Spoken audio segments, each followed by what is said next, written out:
Welcome to this video series for people who are new to Postman. In this video, we're going to continue writing some API tests and look into some advanced scenarios. If your repository was successfully created and you go back to github.com, you should be able to see it. Now, the next step would be to create a new issue. Repositories have the possibility of holding code, but additionally to create issues, which are problems with the respective code. Again, we are not going to use the github.com web interface in order to create an issue, but we are going to head to the API documentation and figure out how to create an issue from Postman. So we are going to follow the same pattern as we have when creating a repository. We are going to go to the issues section and figure out how to create an issue. Right from the beginning, you will notice that the address needed to create an issue contains some very weird things. So let's try and figure out what exactly they are and how is this supposed to work. So I'm going to copy this and paste it in Postman. In Postman, we're going to open a new tab, paste this information, and from the previous request, we are going to use the same address. Now, if you look at this address, owner and repo, they are two path variables. And this is the way how they are described in documentations. And this is a format that Postman can understand as well. So if we are within a path and we don't see any question mark, which indicates query parameters, which you will notice here are empty, another data editor will open, and that is for path variables, because this is part of the path in order to create the address. Now, in order to create an issue, we need to specify two things. The first of all is the owner. Now, the owner is, in this case, me, my GitHub username. The best thing I can do at this point is to put this in a variable as well, because I don't want to have something hard-coded in this request. So for doing that, I'm gonna quickly take a look at the environment variables that I have.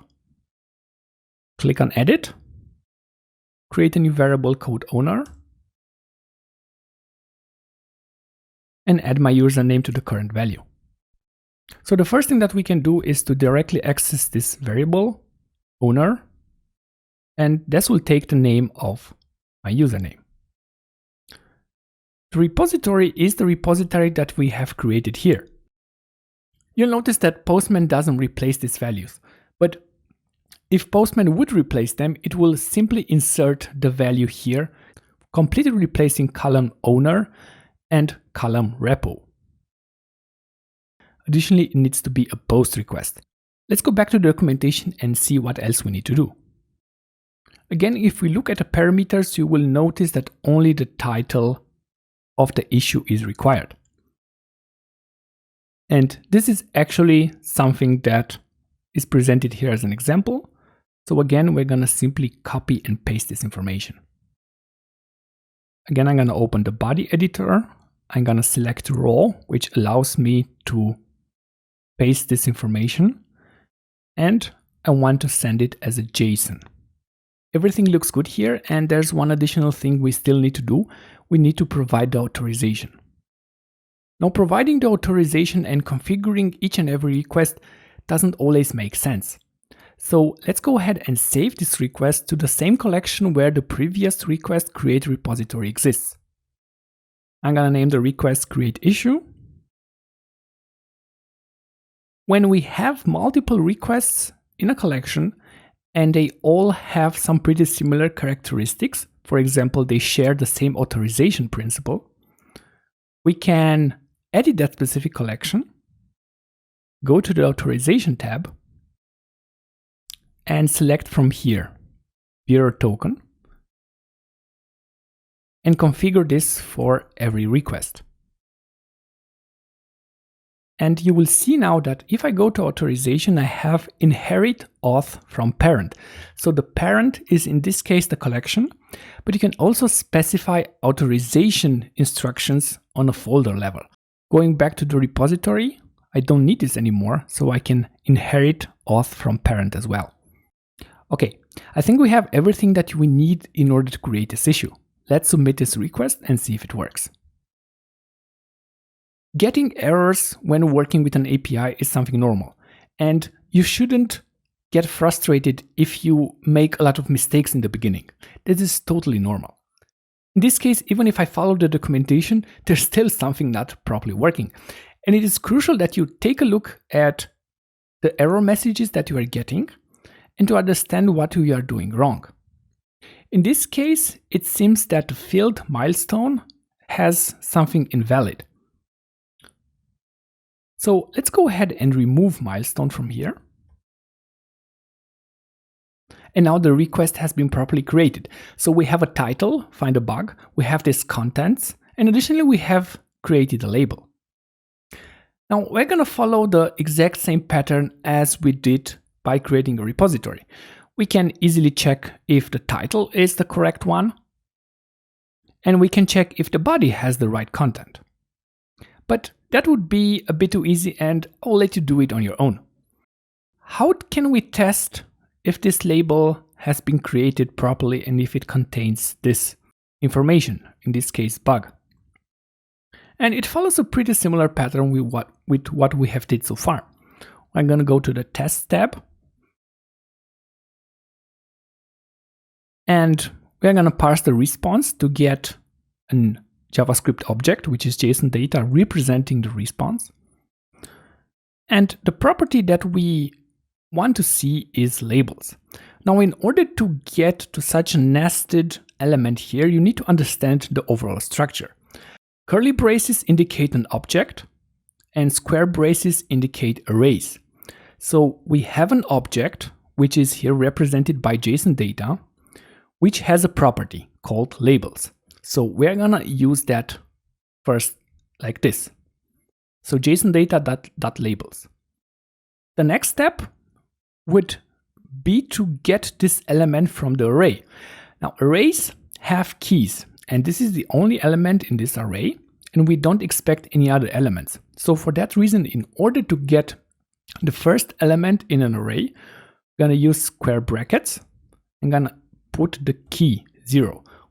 And now we have the first element, which again, as you can notice from the braces, it's an object. And we will get the property name.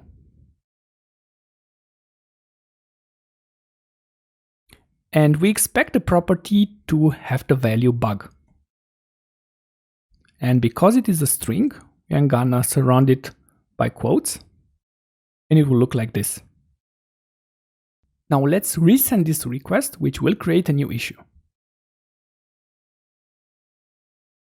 As you can see, the tests have been successful. We always want to make sure that our tests fail. So for that reason, I'm gonna change here the value that we're testing against, and we should see a very clear error message. We have expected bug to equal bug X. So it seems that our assertion is working. Making assertions on complex responses is not always easy, especially if you're just starting with Postman and JavaScript, the language that we actually use in order to write our tests here. I wanted to show you a quick tip on how you can make your life a bit easier. Right here at the bottom, you have the possibility of opening the Postman console. This will open a completely new window, and it will log all the requests that you send out. Additionally, you have the possibility of writing your own log statements.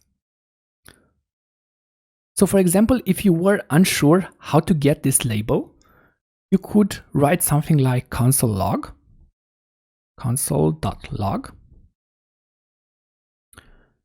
and start with something like JSON data. Now JSON data isn't available because we have only defined it inside this function here. So if we want to make it globally available, we need to remove it from our test and put it as this global level. Let's try it again. And now we can go back to the console. You will notice the following.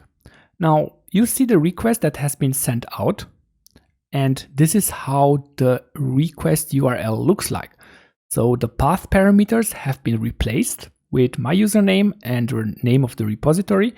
And in addition to the request that has been logged, which if we click on it and expand it, you will find a lot of technical information regarding the request headers, the request body that we have sent, the response headers.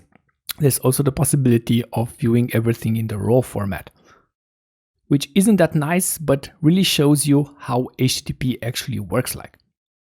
Now, what we have additionally logged here is this object. This is the response object that we have. And you can see here all the properties that we have. And if you want to try to access a specific property that is nested somewhere, try to get it to work level by level. So what do I mean? I first have this object. So it seems that everything is still there.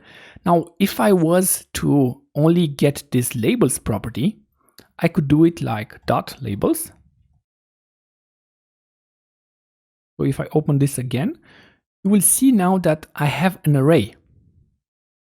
And it even tells you that it's an array. So we need to have information on arrays.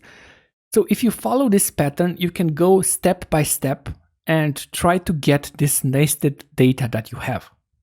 Some property names contain some special characters, and it's totally fine to either get an object property like this by using a dot, but you can also get property names by putting it between square brackets and making the name of the property as a string.